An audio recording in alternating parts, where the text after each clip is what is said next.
claramente tenemos que pensar en la importancia de caminar con el Espíritu Santo y en la importancia de una espiritualidad profunda. Nuestra generación anhela por relaciones verdaderas. ¿Cuántas veces nosotros mismos hemos lamentado la superficialidad de la vida, la falsedad, sea de los discursos políticos, sea del maquillaje de las redes sociales? Y nuestra generación ha buscado y ha reclamado por mayor transparencia, mayor profundidad. A veces exigimos de las empresas que sean transparentes en qué tipo de producto nos están vendiendo, o de los líderes que tenemos que sean honestos con sus atribuciones, y incluso en el ambiente laboral, incluso en el ambiente familiar. Pero al mismo tiempo, nuestra generación, que cela tanto por autenticidad, transparencia y veracidad, nosotros nos hundimos en la comida fácil, la comida chatarra, ¿cierto? Porque la comida que es más nutritiva quizás toma mucho más tiempo en preparar. Y digamos las cosas como son. Un paquete de papa frita es pésimo para la salud, pero pucha que es rico para la boca, ¿cierto? Uno no puede negar, o sea. Y nosotros estamos en esa disyuntiva entre nuestro amor por la superficialidad y nuestro anhelo por profundidad. Quisiéramos caminar con Dios, tener una vida profunda con Dios, pero eso es algo que toma tiempo, trabajo, esfuerzo. Y hoy día queremos todo así como que al instante. Queremos viajar rápido, queremos resultados rápidos. Pero el problema es que caminar con Dios no hay nada de rápido ahí. Y entramos en un conflicto. Y a veces la impresión de muchos es que su vida espiritual está como dando vueltas en el mismo lugar. Yo quiero, pero al mismo tiempo no lo quiero.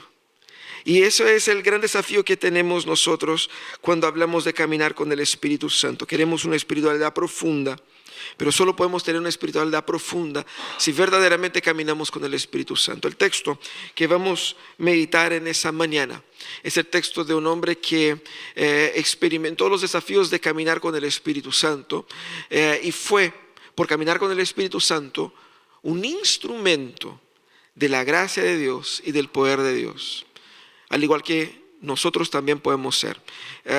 Leamos juntos el texto que está ahí en Hechos, capítulo 8, versículos 26 al 40. Nosotros vemos en ese texto un hito en el avance del Evangelio hacia pueblos no contemplados en ese círculo: Jerusalén, Judea y Samaria. Ustedes saben, los judíos eran muy encerrados en su cultura y en su nación y en su pueblo. Y ellos creían que solamente su línea sanguínea sería la que sería salva. Y el Señor ya había dicho desde Abraham que no era así.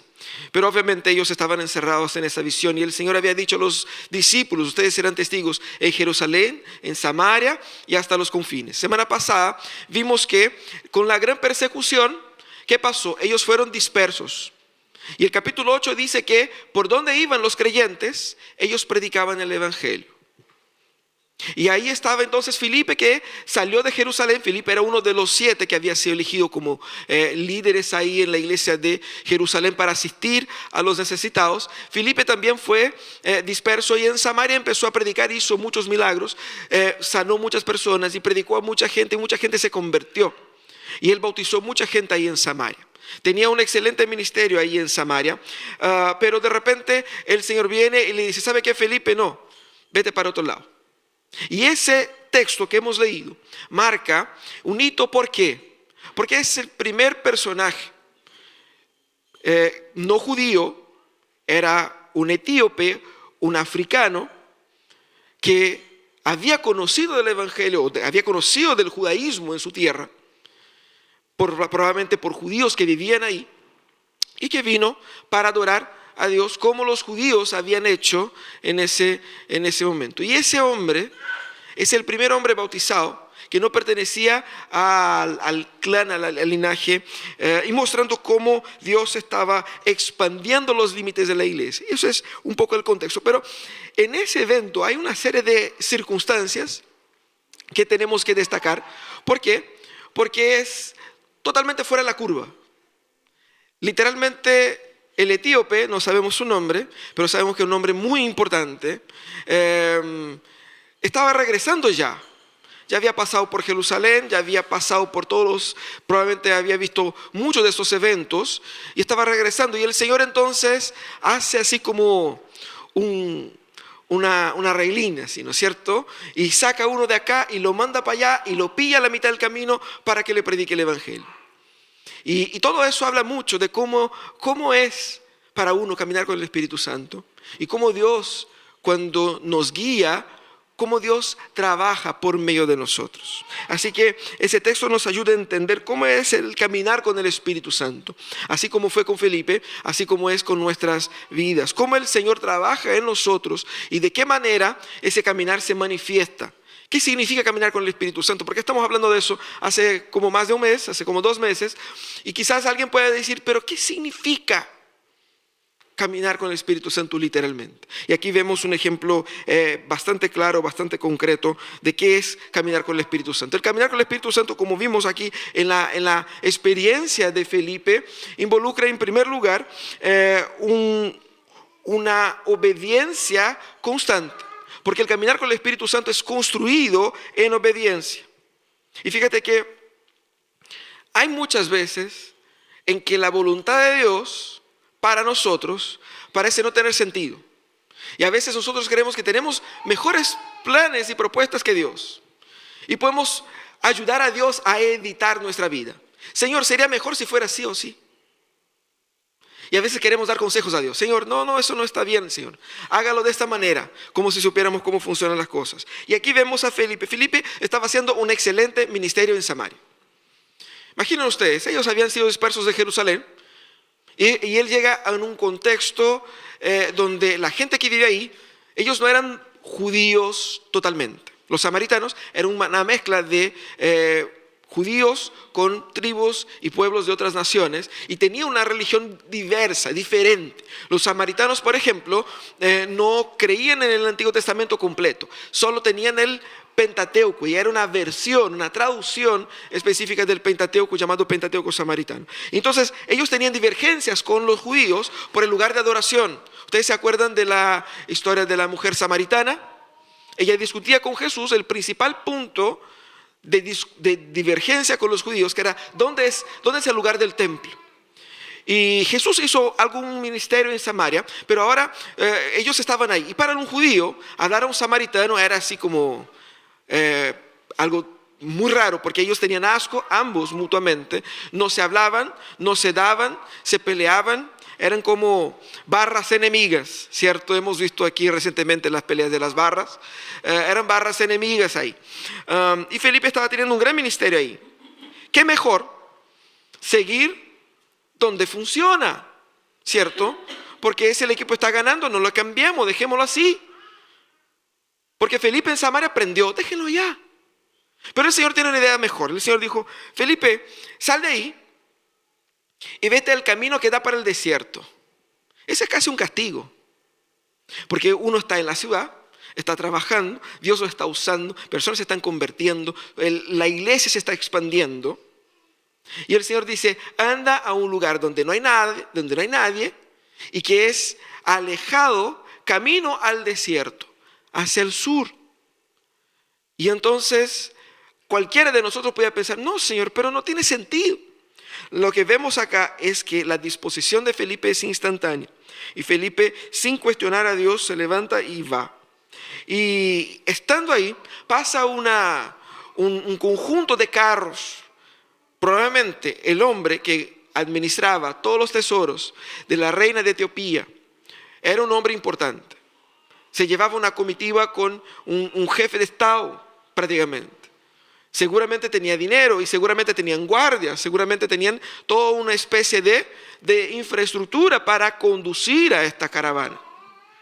Y ahí está Felipe, ¿cierto? Sin saber qué estoy haciendo acá. Y de repente pasa esa caravana y el Señor dice, sigue ese carro. Y ustedes saben que en nuestros días ya es sospechoso que alguien te esté siguiendo. Uno está caminando y alguien te esté ahí como que, ¿cierto? Al lado del auto tuyo, de repente en una moto. Hoy día uno se asusta, ¿cierto? Imaginen ustedes en ese contexto. Está una caravana de gente con obviamente muchos recursos y está un tipo que no sabemos quién es, con apariencia de judío. Seguramente no estaba de viaje porque no tenía equipaje. Porque el Señor no dijo que vaya a viajar a tal parte. No, simplemente que quedara en tal punto. Sumamente sospechoso. Y de repente empieza a seguir el carro. Y va corriendo. Felipe debiera tener ahí un fitness bien al día, ¿cierto? Porque va siguiendo. El carro tampoco es un auto. Era una velocidad bastante tranquila. Y él va siguiendo, va acompañando. Y él no cuestiona al Señor. Él simplemente obedece. Lo interesante es que esa obediencia de Felipe fue inmediata y esa obediencia fue una obediencia de forma positiva. Porque uno sabe, hay distintas formas de obedecer, ¿cierto? Uno muchas veces puede obedecer a regañadientes. Así como que no comparto de eso, pero solo voy a hacer porque tú me dices. Hay un evento en las Escrituras que pasa eso. Que Jesús dice a Pedro, Pedro, tira las redes al otro lado. Y Pedro va a decir, Señor, mira, yo soy pescador toda la vida. Eso yo me lo manejo de todos modos. Y nosotros estuvimos toda la noche. Y es en la noche donde se pesca. Durante el día los peces, no sé, ¿dónde van? Van a dormir, ¿cierto? Y no están. Entonces, si no pudimos en la noche, seguramente no vamos a poder ahora. Pero, solo porque tú dijiste, lo voy a hacer. Porque lo que te me pides no tiene el menor sentido, ¿cierto? ¿Y qué pasó? Tiró las redes y se estaba lleno y todo eso.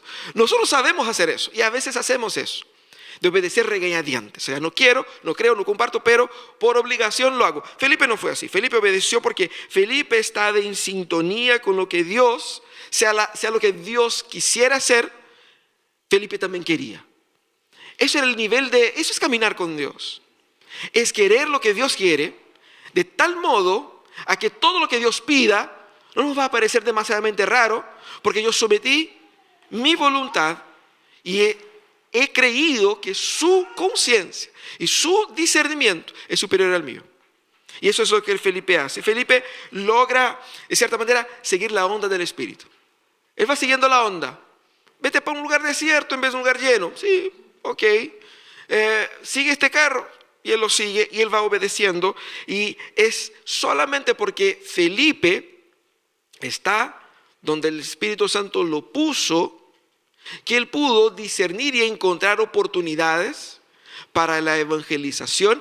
Y por seguir al Espíritu Santo de buen grado, él aprovechó esas oportunidades. Porque él estaba caminando al lado del carro y escucha el caballero leyendo al profeta Isaías. Probablemente debiera ser una copia del texto de Isaías. El rollo de Isaías es probablemente el más extenso del Antiguo Testamento. No sabemos si él tenía todo el rollo o probablemente una parte, un rollo con una parte del texto. No sabemos cuál era la condición de ese libro, pero seguramente él estaba leyendo. ¿Y qué pasa? Felipe escucha y Felipe pudo discernir que era la Biblia. Uy, esa parte yo conozco. Y él discernió, entendió que estaba leyendo la Biblia y le pregunta al caballero, ¿estás entendiendo lo que lees? Seguramente un pasaje complejo, una profecía que se cumplía en Cristo. Y Felipe aprovecha las oportunidades porque él estaba en sintonía con lo que Dios estaba haciendo. Por eso la obediencia es importante, porque la obediencia nos pone en el lugar correcto y la obediencia con el corazón abierto nos ayuda a aprovechar las oportunidades que Dios nos da de ser bendición. Así que, hermanos, entiendan eso, no existe ningún tipo de espiritualidad sin sumisión. Espiritualidad es someterse. es obedecer. Y entiendan, si ustedes no están obedeciendo a Dios, ustedes están obedeciendo a otra cosa que ocupa el lugar de Dios en sus vidas. Pero a algo o a alguien ustedes están obedeciendo. Y eso es importante entender. El corazón humano es netamente religioso. No existe un vacío donde yo no tengo ninguna aspiración religiosa. Toda nuestra vida es una aspiración religiosa, necesariamente. Y si yo no estoy obedeciendo a Dios, yo estoy obedeciendo a mis ídolos, necesariamente. Por lo tanto, debemos entender eso. La autonomía humana, hago lo que quiero, primeramente es un mito. No existe una real y absoluta autonomía humana. Porque si yo no soy siervo de Cristo, soy esclavo de mis pecados. Esas son las dos condiciones en que un ser humano puede vivir hoy día. Si no soy siervo de Cristo, soy esclavo de mis pecados. Y no soy autónomo. Si Cristo no es mi Señor, lo es Satanás. No hay otra opción. No existe un puesto para ti. No, yo soy Señor y amo de mi vida. Hago lo que quiero. Soy soltero y hago lo que quiero. No existe eso. Ese es un mito. Lo otro es que la autonomía humana es al mismo tiempo autodestructiva. Porque la idea de pensar que yo hago lo que quiero culmina en que lo que yo quiero me destruye.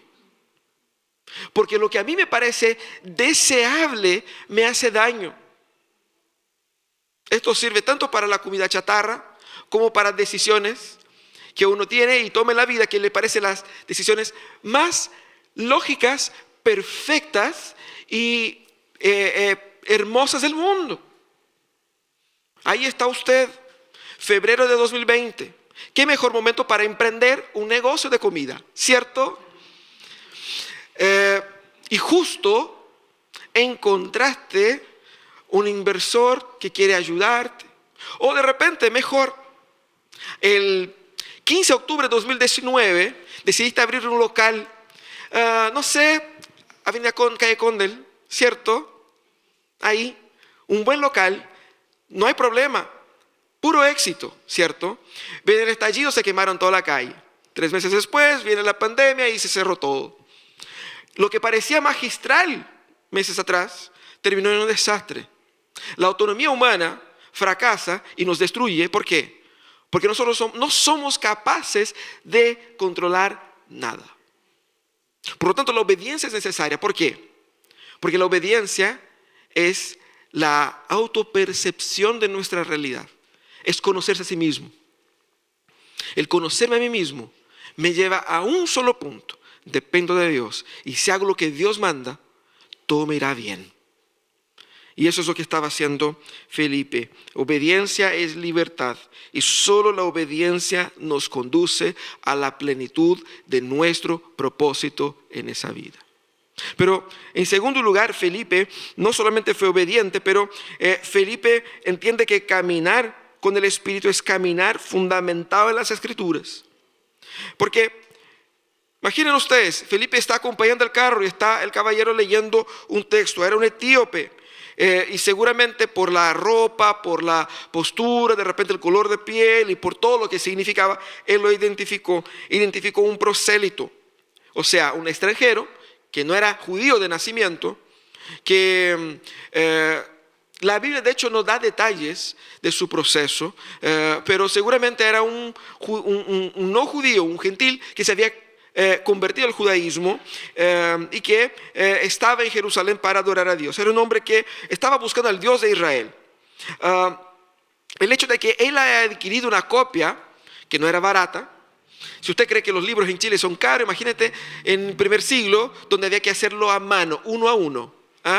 Con piel de cuero o con papiros, que bueno, los papiros se desgastaban más. Entonces el que quería una buena copia así como durable tenía que poner sus buenas lucas ahí, y era cosas así como que para pocos. Entonces el haber adquirido la copia muestra su poder adquisitivo y muestra también su real interés. El loco se puso con plata. Él dijo: yo quiero tener una porción de las Escrituras para meditar en ella. Y no solo eso, él estaba leyendo en el camino. Uno entiende que sería lo más natural leer en el camino. Cuando uno tiene un libro que es de ese porte, lo sujeta con ambas manos y el auto va por una carretera pareja, ¿no? Pero imaginen ustedes con un rollo que no era así como lo más ergonómico del mundo que digamos.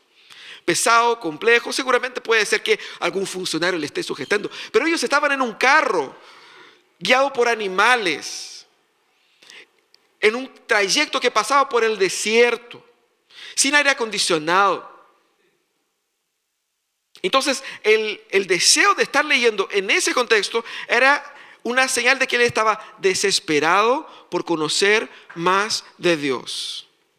Él sí quería conocer más de Dios. Y fíjense, la palabra de Dios, ella es la que está en el centro de esa historia y en el centro del caminar con el Espíritu Santo. Porque caminar con el Espíritu Santo no es algo místico. Algo así como que de sombras y de magia y de luces que te van a... y sueños que tuve la noche y revelaciones y apariciones y ven ángeles. Y no, uno piensa que caminar con el Espíritu es así, como que ser medio místico. No, y vemos acá claramente cómo el Espíritu trabaja por medio de su palabra. Cómo el hombre fue llevado a la conversión por medio de la palabra. Por lo tanto, el Espíritu Santo trabaja necesariamente por medio de las Escrituras. Ella es la que está en el centro de la historia. Y ahí Felipe le pregunta, ¿entiendes lo que vas leyendo? Y la pregunta de Felipe puede ser tanto generosa como osada. Porque puede ser que Felipe identificara que el caballero estaba así como que estaba leyendo, pero como era más de lo que él podía manejar. O entonces Felipe simplemente, no por generosidad, pero también por estrategia, se ofrece para conversar sobre las Escrituras con ese hombre. Pero era un alto funcionario y Felipe era nadie, ¿cierto? Felipe no pudiera ofrecerse directamente, era el hombre que tenía que invitarlo. Los modales exigían eso. Entonces Felipe simplemente abre la puerta para que el hombre pueda decir, no, sí entiendo todo, muchas gracias. Y, ¿cierto? Pero en el momento en que Felipe abre la puerta para compartir con ese hombre, preguntando si le entendía, Felipe de cierta manera da una muestra de cariño y de favor, porque le ofrece ayuda. El hombre vuelve a preguntar, ¿cómo voy a entender si nadie me lo explica? Eso muestra un poco la humildad del eunuco, la transparencia, porque él podía decir con arrogancia y orgullo, decir, no, si yo entiendo, no entiendo nada, ¿cierto? A veces pasa con nosotros, cuando de repente puede pasar en una entrevista de trabajo, uno pregunta, ¿su nivel de inglés? Es mediano, ¿cierto? Good morning, y ahí estamos. Uno no quiere decir, no, yo no sé nada. Y uno lo dice, así como que con los deditos cruzados, va que no empiece la entrevista en inglés, que no empiece la entrevista en inglés. Porque va que la persona empieza a hablar el inglés y uno, the book is on the table, y que hay, ¿cierto? Uno a veces por orgullo o por vergüenza no reconoce su limitación. El caballero estaba tan obcecado en conocer a Dios que él abre, desde su posición, se abre al gesto que Felipe lo entrega. Y Felipe solo pudo ser útil en ese momento, porque Felipe conocía la Biblia. El texto nos muestra el versículo que estaba leyendo el etíope. Y es interesante porque es un texto complejo. Un texto que habla de la muerte de Cristo, del sacrificio vicario de Cristo. Y muchos evangélicos quizás no podían hacer la pregunta que hizo Felipe, porque también no entendían y no entienden. Claramente tenemos menos dudas de que el etíope, por razones obvias, pero ¿cuántas cosas nosotros también no entendemos? No es que uno tiene que entender absolutamente todo, pero el punto es, mientras más conoces la Biblia, más útil eres en las manos de Dios. Y eso es importante. Felipe entendía las Escrituras y entendía cómo las Escrituras se conectan con Cristo. Porque nosotros tenemos los evangelios ahí escritos para nosotros, pero Felipe no. Felipe tenía los eventos en su cabeza. Él los vio. y tenía la interpretación y el relato de los apóstoles. Uno puede decir, pero está fresco, pero no tengo el documento acá para decírselo así con las palabras exactas que dijo Jesús en aquel momento. Tengo mi memoria, pero no tengo el registro inspirado del Nuevo Testamento. Entonces, él hace esa conexión porque él claramente desde las Escrituras explica al hombre. Nosotros tenemos que entender que caminar con el Espíritu Santo es caminar con la palabra. No puedes creer en lo que no conoces. No puedes creer en lo que no conoces. ¿Crees en la palabra de Dios? Sí, creo. ¿La conoces? Más o menos. Entonces, esa fe no es honesta, no es verdadera. Tenemos nosotros que erradicar de la cultura evangélica la idea de que está bien decirse cristiano, evangélico, discípulo de Jesús, sin al menos ni una vez en su vida haber leído lo que dice Dios. No es que tengo que ser un PhD en escritura bíblica y lo que sea, sino que lo mínimo. Y nosotros exigimos eso para tantas cosas. Si mañana vas a un médico, ¿qué es lo que esperas? De que él haya en su curso de medicina hecho bien las clases, ¿sí o no? De que el mecánico sepa lo que está haciendo en su auto. De que el abogado conozca las leyes adecuadas para ayudarte y darte una solución. Si esperamos eso en nuestra vida laboral y negligenciamos eso en nuestra vida espiritual, estamos siendo incoherentes. Porque creemos que debe ser así. Pero cuando nos toca a nosotros no lo hacemos. Debemos entender eso. No puedes creer en lo que no conoces. La Biblia es el instrumento divino para la salvación. La Biblia contiene las respuestas que necesitas para los problemas que enfrentas hoy. Y muchas veces la angustia que vives por los problemas que experimentas en la vida es, en gran medida, desconocimiento de las Escrituras. Y cuando no, desobediencia de las partes que sí conocemos. Pero también entender que no puedes conocer a Dios y las Escrituras de manera solitaria. Mira lo que pasó acá. El problema no es solamente leer la Biblia. Porque yo puedo leer y hay partes que no entenderé. Y necesito que otros me ayuden a conocer las Escrituras. El conocimiento de las Escrituras, guiado por el Espíritu, es también comunitario. Y hermanos, entiendan eso. Es muy importante que invirtamos en eso. Nosotros pasamos 6 días en la semana absorbiendo y siendo adoctrinados por la cultura de nuestra época. Usted puede pensar que no, pero es así. Somos adoctrinados por las canciones, somos adoctrinados por las series que vemos, somos adoctrinados por las amistades y las conversaciones que levantamos. Todo eso va formando una cosmovisión, una interpretación de la realidad. Necesitamos no solamente de la lectura personal privada de las Escrituras, pero necesitamos del estudio comunitario de las Escrituras, porque Dios utiliza a otras personas para llevarnos más allá. El hombre ya tenía la Biblia en la mano, el hombre ya tenía la capacidad de leer y él tenía lo mínimo necesario para entender. Pero él aún así no entendía y el Señor envió a un predicador de un lado para otro para ayudarlo, mostrando que el conocimiento de las Escrituras es comunitario.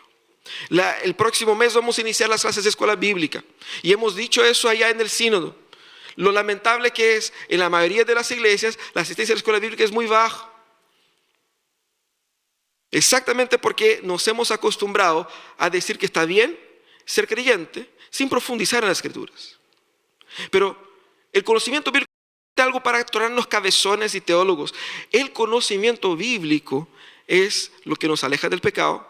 El conocimiento bíblico es lo que fortalece nuestros matrimonios. El conocimiento bíblico comunitario no solamente sirve a nosotros, pero el conocimiento comunitario de las Escrituras es donde yo paso a ser instrumento de bendición a otros.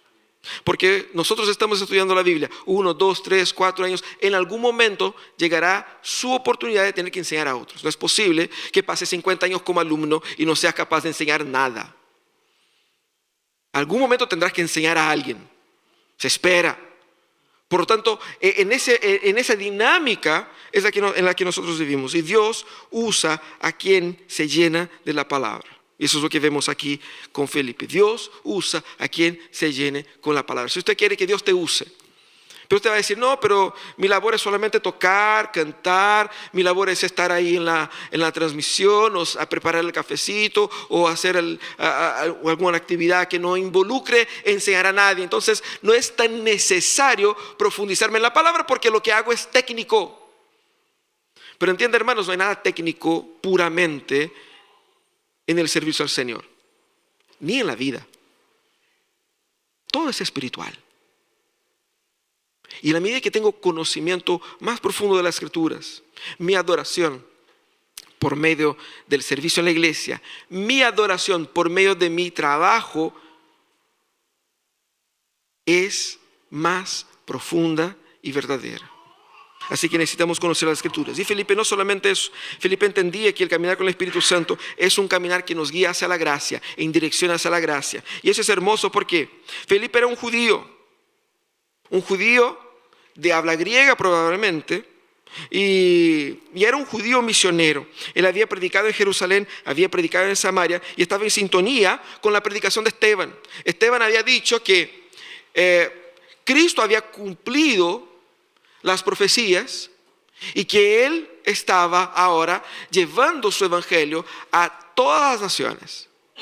Y Felipe estaba en sintonía con eso.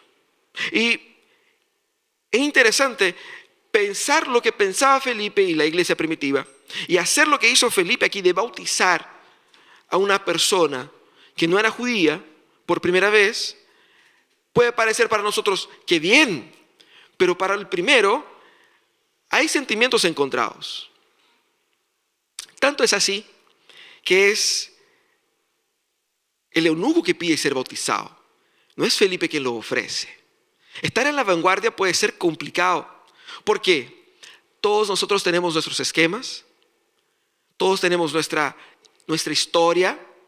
Y es difícil separar nuestra historia de lo que Dios está haciendo con nosotros ahora. Estar en la vanguardia va a hacerte cuestionar tu corazón. Felipe había bautizado a samaritanos y quizás para él eso hubiera sido el máximo del extremo que su religiosidad le permitiría. Pero ahora el Señor le puso en una circunstancia donde él iba a bautizar a una persona que ni samaritano ni judío era, un extranjero total. Pero Felipe seguía en sintonía con lo que Dios estaba haciendo. Y en obediencia al Señor, Él permitió ser un instrumento de gracia en la vida de este eunuco. Interesante porque el texto que leía el caballero y por el cual Isaías Felipe conversó y lo presentó a Jesús, hablaba de la muerte sacrificial y sustitutiva. Yo quedaba pensando aquí, ¿por qué Lucas, cuando escribió ese texto, decidió incluir el versículo exacto o una parte específica de ese capítulo? Para que no quedara la idea de que se refería a cualquier texto, una genealogía cualquiera o qué sé yo, sino que el texto se refería a Jesús. Y el hombre incluso pregunta, por favor explíqueme, ¿de quién habla el profeta acá? ¿De sí mismo o de algún otro que debiera venir? Que moriría en lugar de... El punto es que todo el texto habla sobre salvación. Una salvación que es sustitutiva. Y esta salvación que es sustitutiva iba a sustituir toda la clase de sacrificios entregados en el templo. Iba a inaugurar toda una nueva era en la cual, por medio de la fe únicamente en este Salvador, que se entregó voluntariamente, todos aquellos que por depositar su fe en Él serían hechos hijos de Abraham y serían salvos. Entonces, el texto habla de gracia. Y la acción de Felipe estaba en sintonía con el texto. Es decir, lo que hizo Felipe estaba en sintonía con lo que Dios estaba haciendo. Y tanto que la enseñanza de Felipe no fue proselitista, en el sentido de hacer con que el hombre se despiera de todas sus costumbres judías. Felipe no estuvo ahí peleando, no, es que esos judíos que creen en eso, y empezó a discutir teología con él. ¿Qué hizo Felipe? Habló del evangelio. A veces nosotros queremos ser instrumentos proselitistas y traer personas para nuestro campo ideológico, pero no queremos conducir personas a Jesús.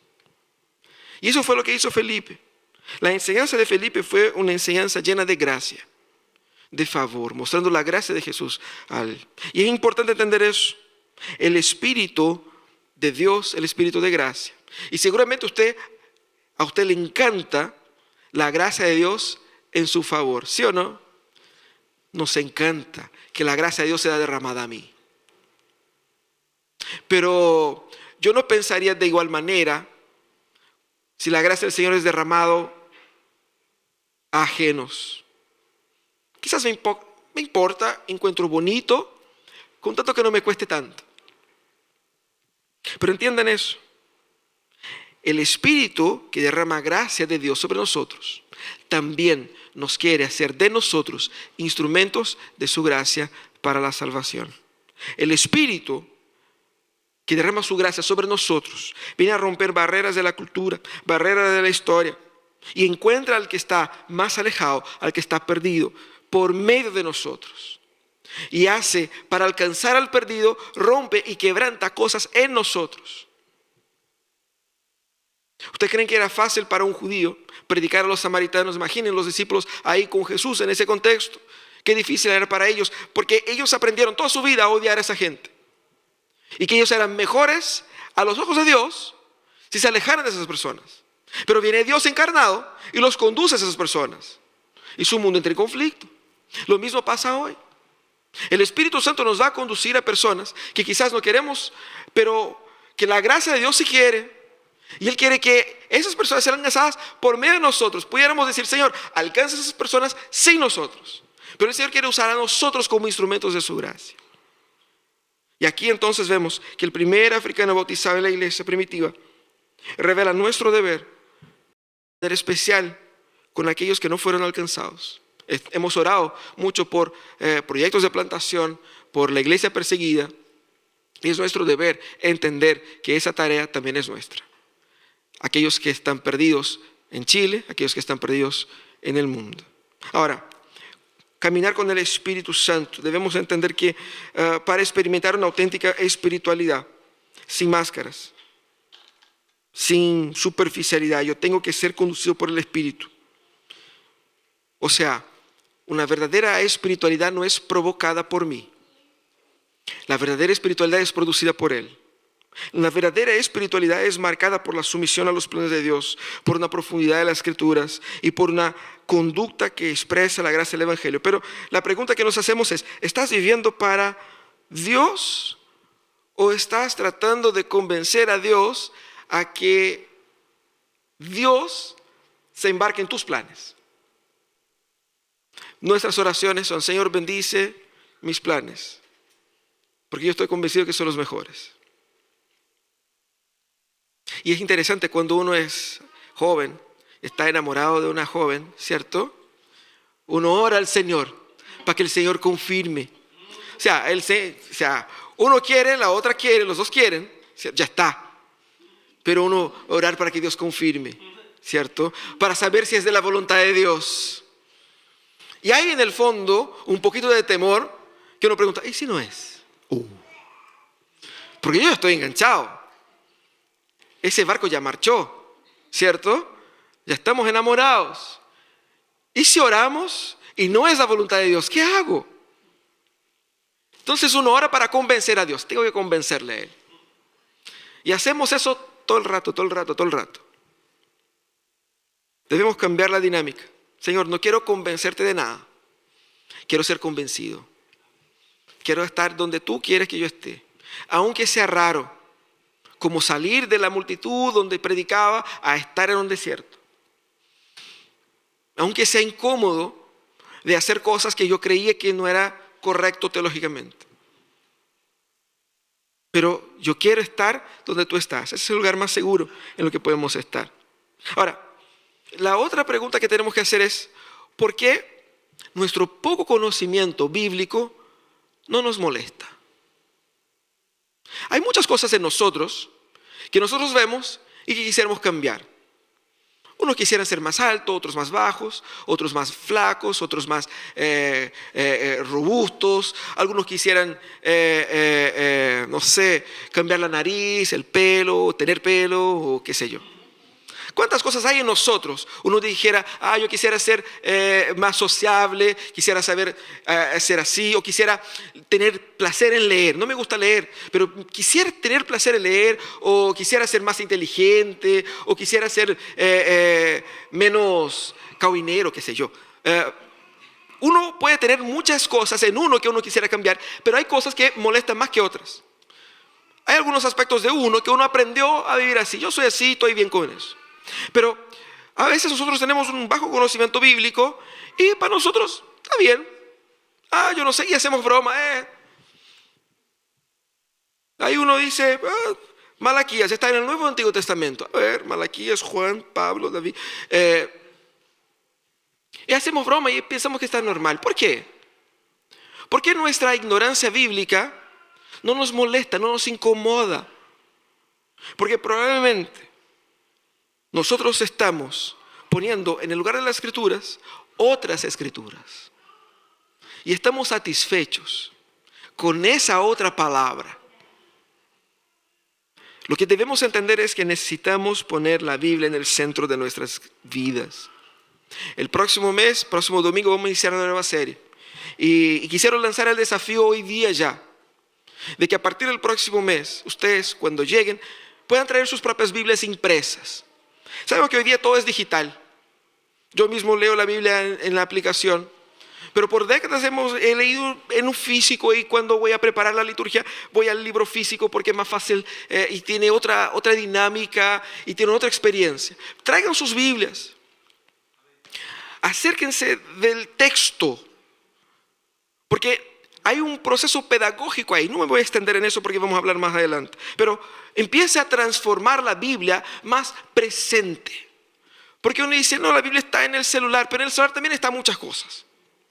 Aquí está solamente ella. Yo la veo y me identifico de una forma mucho más directa con eso.